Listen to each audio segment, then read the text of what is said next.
Good afternoon. I'm Paul Krikorian, and this is the Education and Neighborhoods Committee meeting for Wednesday, June 8th, 2011. The time is now 3:35. I understand that we are not expecting to see Councilmember Zine today. I'm not sure about Councilmember Hahn, but we're going to go ahead and get started. Right now, as of the moment, we don't have any public comment cards, but if any member of the public would like to submit a card before the meeting's over, we'll take public comment after today's one agenda item. And Mr. Powell, if you could please introduce that item. Yes. Item number 1 is a verbal discussion relative to the amount of funding available for neighborhood councils and a description of the encumbrance process by the Department of Neighborhood Empowerment. All right, Mr. Kim, welcome. There has been a good deal of discussion and public comment during this committee and elsewhere about year-end issues in dealing with the funding program, and I appreciate your being here to bring us up to date on where the department is in processing year-end issues and other aspects of that process that you'd like to talk about today.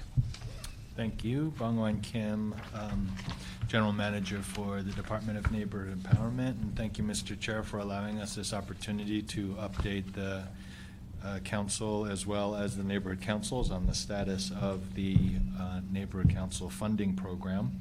Just a brief overview on some numbers. As of June 1st, the amount of dollars in terms of demand warrants that were processed was about $1.78 million, and neighborhood councils were spending about $980,000 on the purchase card for a total expenditure of approximately $2.7 million. After the department issued an April 15th deadline to submit all demand warrants for this fiscal year, and around that same time, the City Council was considering the CAO's recommendation for suspending the rollover policy, which generated a significant uptick in the amount of demand warrants and purchase card expenditures. As of the April 15th deadline, we received roughly $1.4 million in demand warrants and neighborhood purposes grants. And we're projecting that for up until June 15th, which is when neighborhood councils are allowed to spend, it's the last day that they'll be allowed to spend on the purchase card. And we'll be going dark on the purchase card until July 5th to allow the department staff to conduct year-end closing and New Year startup activities. And that will leave a projected remaining balance of roughly $1.6 million in the fund, which, according to the recently passed council policy, will revert back to the general fund. Council also took action to allow 4 recently certified neighborhood councils to roll over their unexpended funds, given that they needed some time to seat their board and be given a fair chance to spend their funds. Just some brief overview on the demand warrant situation. So we received roughly 630 demand warrants by the April 15th deadline. 213 of those were returned as being incomplete. So I continue to remind neighborhood councils that they need to be sure that their paperwork is into us correctly, because we're going to return them. We have received complaints in the past about why their demand warrants aren't completed or why their demand warrants aren't processed in time. And we've been averaging roughly a 40% rejection rate. So part of the responsibility lies on neighborhood councils to fulfill their documentation correctly, or the controller will not allow us to issue the check.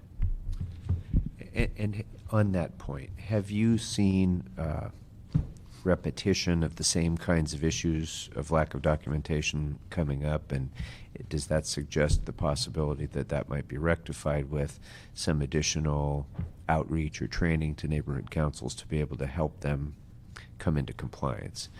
And in particular, are there specific neighborhood councils who have a greater rejection rate than others, and does that indicate a need to focus more attention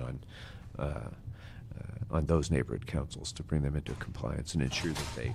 Right. It simplifies matters for the department. It speeds up the reimbursement process if they can be in compliance in the first instance. Right.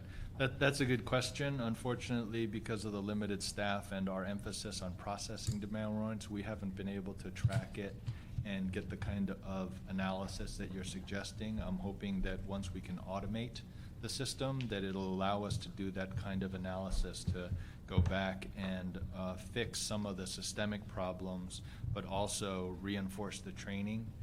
I think some of the common reasons for rejections have to do with that all vendors are required to have a BTRC, a business tax license, registered with the city.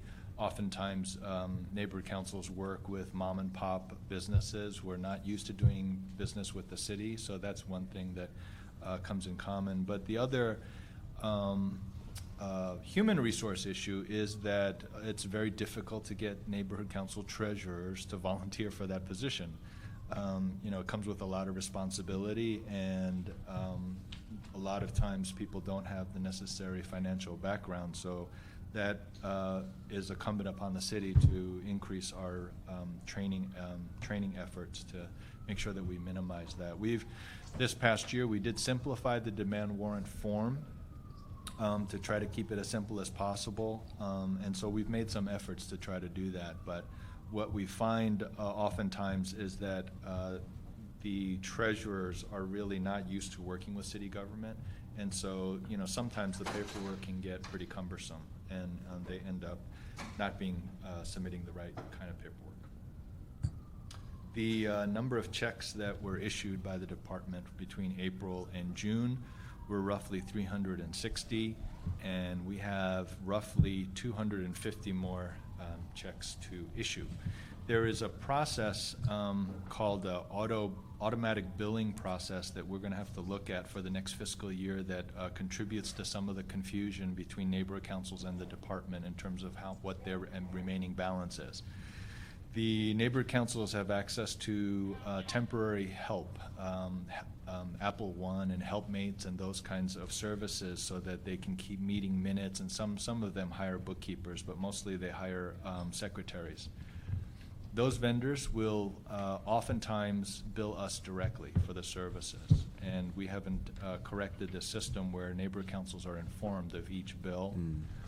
So sometimes neighborhood councils think that they have more in their account than they actually do, because we're paying on these expenses that we get billed directly for. The department is making sure that we keep up with the significant... Mr. Kim, I'm sorry. That seems like a very simple fix. Isn't it as simple as just shooting an email to a neighborhood council when that check is paid, so that at least they're on notice that it's been paid? Or, I mean, I appreciate that there's some greater need for systemization of these things, but that just seems like a kind of a pretty simple one. It is, except for the fact that we have a lot of manual systems, and I'll go into a little description of what our current system is, which is really a manually based system. So what sounds like a simple process gets complicated when we don't have a consistent and transparent and systematic process. So I agree with you that, and we were doing that before when we had more staff. We were notifying neighborhood councils when we received a demand warrant request and acknowledging that we received it. We were also telling them when we had paid it. So that is one way that they would know, but we had to stop that when we lost a significant number of staff positions.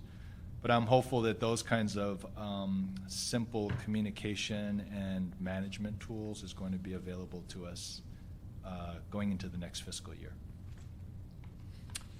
Staffing-wise, we have been able to tap into the controller's temporary accounting pool with the council's support, recognizing that our staffing issues were keeping us from processing the demand warrants in a timely manner. So we just started 2 temporary accountants this past week, and we're hopeful that we'll be able to process all the current pending demand warrants this fiscal year. We have about 2 weeks left, and that's really our goal right now. So each accountant can hopefully process about 10 checks a day, and that's our goal, as opposed to having to encumber and then keep accounting records for the next fiscal year, which gets to be problematic.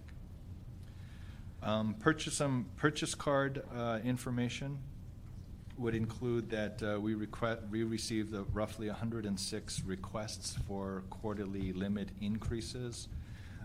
As you know, neighborhood councils are limited to $2,500 per transaction on the purchase card, and we have a internal control of 56. Roughly, neighborhood councils are able to spend half their money on demand warrants and half their money on the purchase card, but that's a very arbitrary boundary, and really what we have it in place is for budget control measures. So a lot of neighborhood councils don't have the kind of financial records that tell them exactly how much funds that they have, and we know that because they keep asking us.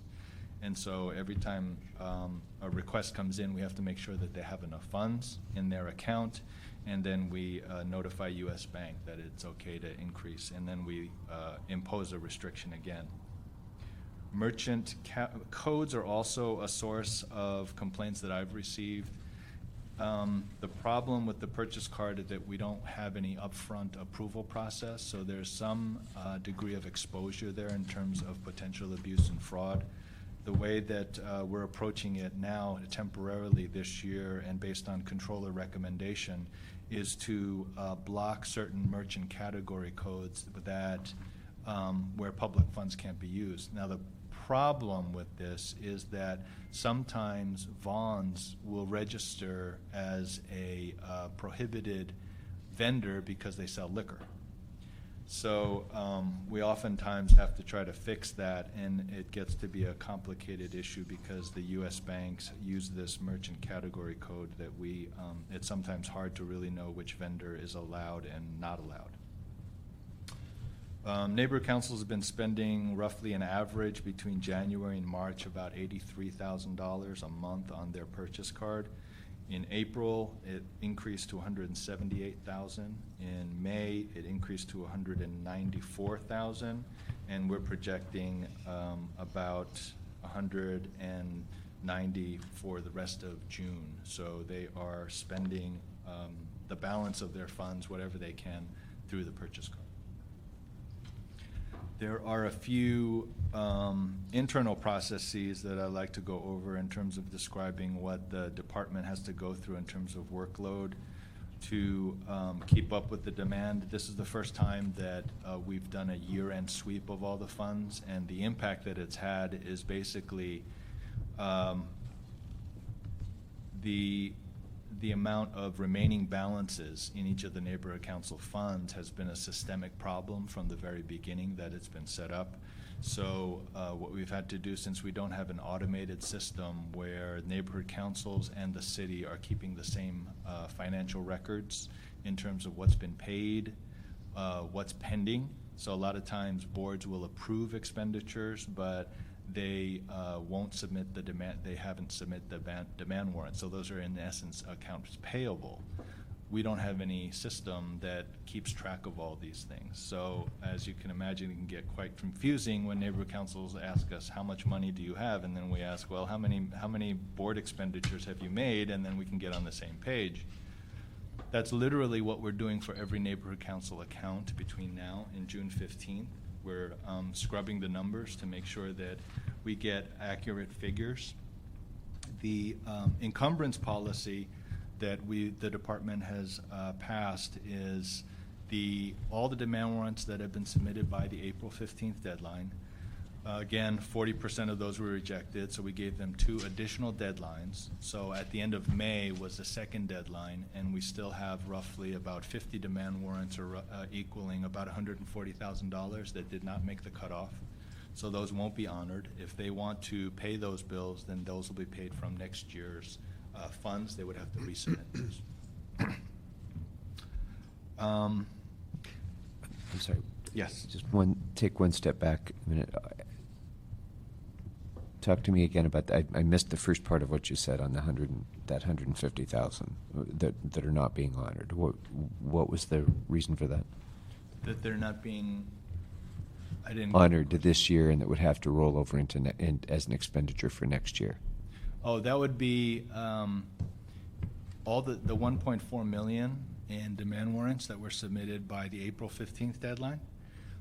We returned roughly 30% of those, but we gave them 2 additional deadlines to resubmit them. So out of the 30% that were rejected, roughly 40 of those demand warrants, or roughly 140,000, were not resubmitted. So that's At all? At all. Oh, I see. Yeah. Okay. So those are the funds that neighborhood councils would have to pay out of next year's funds by resubmitting a demand warrant. Okay. I think in terms of the reconciliations, that's taking up the bulk of our work, and hopefully what we'll be able to do between now and the first quarter of next fiscal year is to put in the beginnings of an electronic platform. I just lost my IT person that's a programmer, and to LAPD, we're always losing staff to larger departments. But before he leaves, I think we'll be able to do an online budget template. So it's a standardized budget template. Neighborhood councils will go to our website and punch in the numbers. So that'll comply with the controller recommendation of standardizing budgets. Mm-hmm. The second piece of that is, and I'm hoping I can get him to finish this, is a demand warrant that is also can be submitted electronically. So they would punch in the numbers, they would scan their documents, and then they would email us the supporting documentation. So if we can achieve those 2 pieces, that will save a significant staff workload for us. The other piece is in terms of creating an online financial statement that will keep the neighborhood councils and the department on the same page in real time is the last piece that I'm not sure that we're going to get to, but some assistance from ITA and perhaps some other departments that have the technical expertise would allow us to put that in place. And if we could do that, the number of complaints that your office receives, that I receive, will dramatically be reduced, and the number of staff, the amount of staff time will also be significantly reduced. Mm-hmm. So that's my hope, that we can accomplish a good portion of a few key pieces of the electronic platform, but no guarantees as of yet in terms of completing the whole electronic package. The purchase card audits are something that the controller had identified as posing a significant risk to the city in terms of potential abuse. As a result of the staffing reductions in the last fiscal year, we had to suspend the quarterly audits, so we fell significantly behind there. But with the additional staffing we've been recently hired, we've been able to start catching up on how many neighborhood councils are delinquent on the requirement for submitting quarterly reports. Right now, 25% of neighborhood councils have not complied. So in the first quarter of next fiscal year, we'll be sending out a notice to all the neighborhood councils who are delinquent, and we'll be freezing their funds until they comply with the requirements. We've also instituted, with the controller's cooperation, a new streamlined auditing procedure. So rather than having to audit every quarterly report, which is staff limitations prohibitive, that we are taking a sampling and a risk-based approach. So we will be sure that within one fiscal year, we are auditing at least every neighborhood council at least once.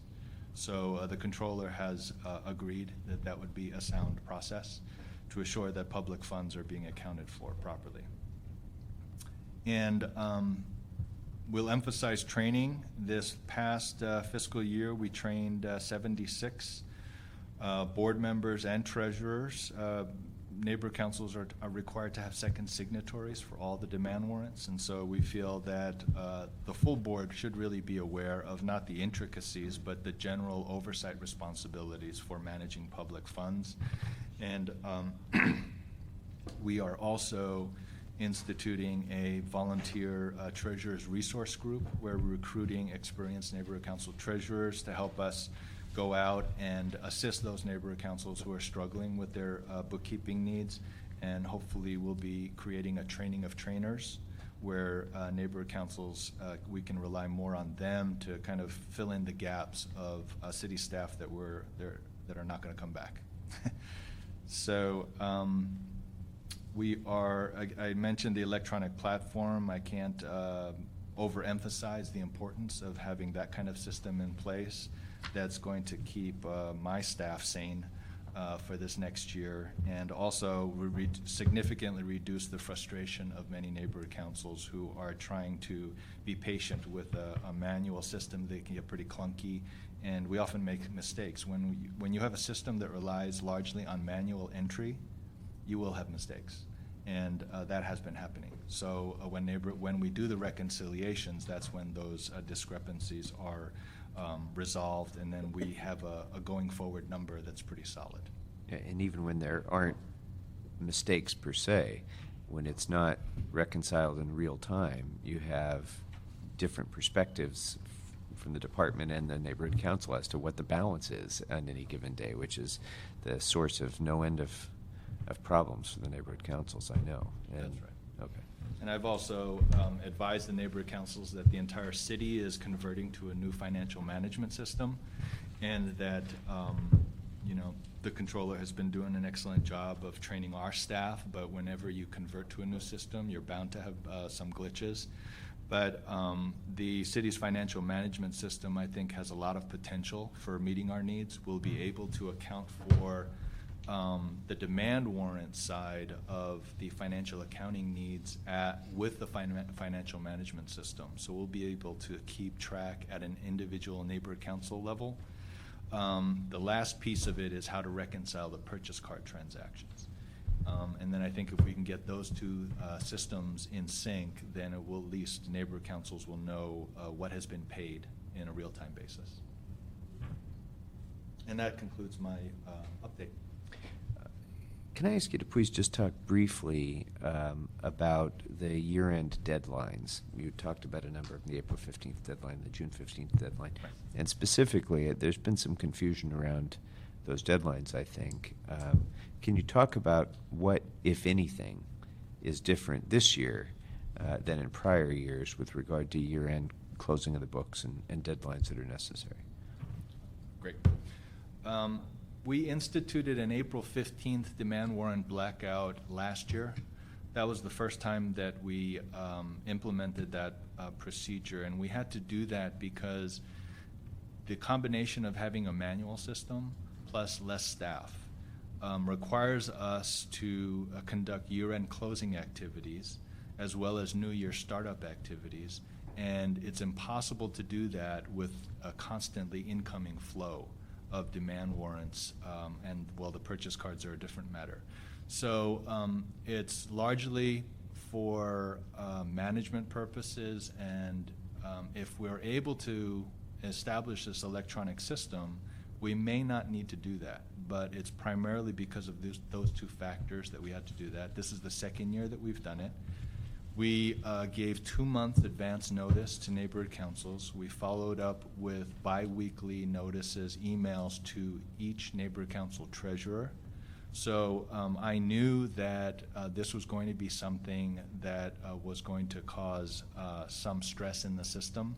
So I intentionally kept neighborhood councils abreast of the deadlines. So as well as the June 15th purchase card deadline. And this year, the suspension of the rollover policy really exacerbated the normal year-end closing activities. Last year, when we instituted this procedure, we weren't flooded with the inordinate number of demand warrants. So we could because neighborhood councils could continue to roll over funds to the next fiscal year. So I think that was the added stressor for our staff as well as many neighborhood councils, because many of them were, I could see that they were, they get caught up in the conduct of their neighborhood council activities, and some of them may have not been aware of the deadlines, but we did our best to try to notify them on a regular basis about these deadlines.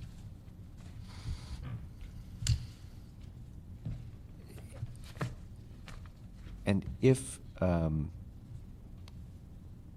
a request for reimbursement had been submitted and returned for lack of documentation, presumably those funds would not have been encumbered. Correct. If the request had been included with proper documentation, and then there's a delay just because of the ordinary course of business within done to process that request, at what point in that process are those funds deemed encumbered for purposes of the rollover?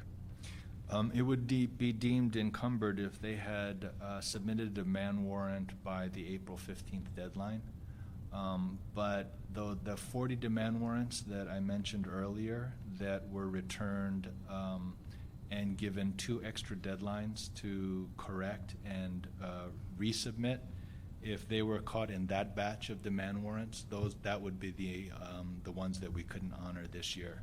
But we will encumber all of the demand warrants that were submitted by the April 15th deadline with the subsequent resubmission deadlines. Okay.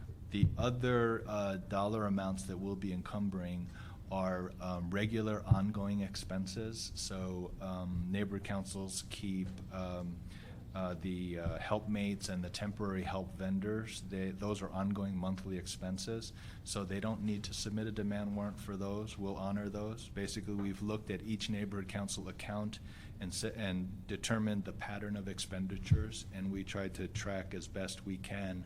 We came up with an estimate that we'll reconcile at the beginning of next fiscal year, but we're doing our best to make sure that neighborhood councils aren't out of pocket for the expenses that were incurred in this fiscal year. Okay, thank you very much. If you're completed, we now have time for comments from the public on this agenda item or general public comment, but we have no cards. So is that right? We have no cards? No cards. There's a first time for everything. Unprecedented. All right, thank you very much, Mr. Kim. We appreciate your report, and we'll just continue this item to the next regular E&N meeting for further action. And with that, we're adjourned. Thank you, you Mr. very much. Chair.